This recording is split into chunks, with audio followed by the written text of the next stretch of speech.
Tere hommikust kõik minu lõustaraamatusõbrad ja tuttavad. Tere hommikust tuli, vesi, taevas ja maa. Tere hommikust kosmos ja galaktika. Minu tänane pöördumine on erakorraline ja kohe peagi ma jõuan selle teema tuuma juurde.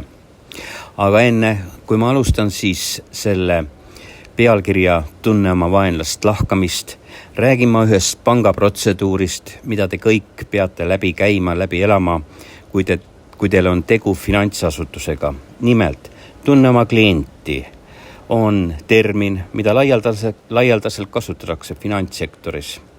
Ja selle termini põhiolemus on selline, et need kõik finantsasutused, kaasa arvatud pangad, peavad teadma, kes on nende kliendid ja mõistma nende finantstegevust. Ehk nad peavad teadma teie elust kõike, mida te teete, kus te raha kokku kühveldate, kuhu te kulutate ja millega te üleüldse tegelete. Ja see protsess tunne oma klienti hõlmab klientide isikusamasuse kontrollimist, nende tegevuse siis igasuguste rahaliste tehingute ajaloo uurimist ning riskiprofiili loomist. Nad kaardistavad sellist KGB ankeeti teie kohta finantskuvandis ja selle eesmärk on ennetada ja tuvastada siis rahapesu, pettusi ja muid finantskuritegusid. Te teate, kui hästi see kõik töötab, kuidas Eestis miljardeid pesti läbi ja kuidas siis kõik need tunne oma klienti, need protseduurid ja süsteemid selle läbi viidi. Seda ma ei tahtnud täna rääkida, aga niimoodi see oli. Ja siis finantsasutused peavad tavaliselt järgima kõiki neid rangeid reegleid. Need on kehtestanud siis valitsusasutused. Kas te kujutate ette? Valitsusasutused siis, kes sisuliselt, jällegi ma jõuan sinna Eestis miljarditesse ulatuva rahapesu juurde, lubasid seda kõike teha. Ja on ka muidugi rahvusvahelised reguleerivad organid, aga nende peale lastakse kõrge kaarega ja mida rohkem miljardeid, seda lihtsam on maailmas opereerida. Ja need reeglid aitavad siis takistada finantssüsteemi kuritarvitamist ja soodustavad finantssüsteemi hästi suurt läbipaistvust ja usaldusväärsust. Kas te kujutate ette, kui ilus see kõik on?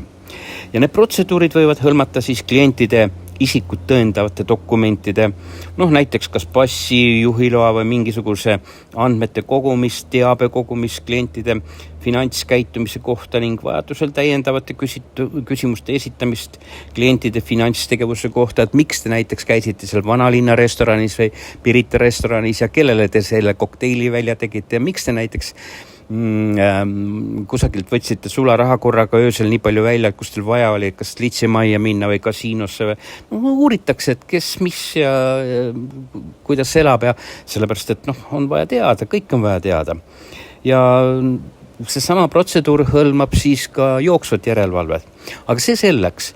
Nüüd ma tahan täna rääkida siis sellest, et tunne oma vaenlast.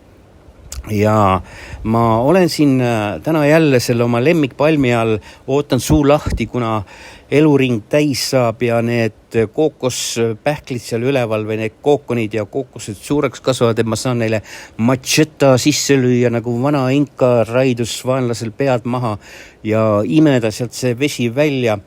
Aga tegelikult ma olengi 24 tundi seal palmi all istunud, sellepärast jätkeilsele loole ma lubasin teha digitaalse koonduslaagri siis lähiajal meid ootava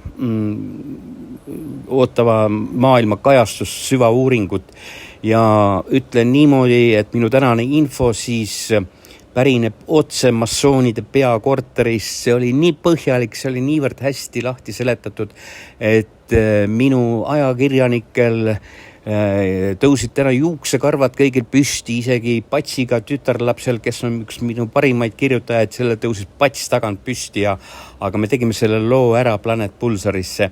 See on ingliskeelne, seal on sissejuhatav osa, siis on 6 paragrahvi, mis teid ees ootab, mis ootab ees minusuguseid, mis ootab ees teiesuguseid, mis ootab siis neid allumatuid, neid mässajaid ees tulevikus, lähitulevikus. Kuidas see maailm kõik hakkab välja nägema ja saate aru, see lõpuks sai see kirja pandud ja ma lõpetasin praegust ka selle eestikeelse tõlke. Minge kõik Planet Pulsarisse või mitte Planet Pulsarisse, vaid Fortuna naeratusse. Planet Pulsarisse võite ka minna, ma panen sinna need Telegrami lingid juurde. Põhimõtteliselt võib seal ka kommenteerida, aga seal ei ole kombeks kellelgi kommenteerida, sest lugemisega on kõikidel tegu ja on hõivatud ja nendel kommentaaridel ei ole mitte mingit põhjust. Olen sellest kõikidele teada andnud, aga jah, te võite siit ja sealt poolt vaadata. Ühel pool on siis inglise keeles, teisel pool siis eestikeelne tõlge Fortuna naeratuses.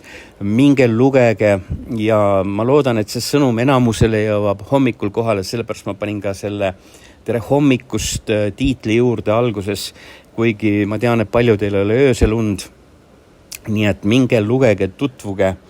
See on sedavõrd räige, see on sedavõrd selle räige materjali kokkuvõtte, mis ma sain massoonide peakorterist otse, ehk siis globalistide masinavärgi kontoris, kus nüüd nupukesi ja vändakesi vajutatakse ja vändakesi keeratakse üle maailma.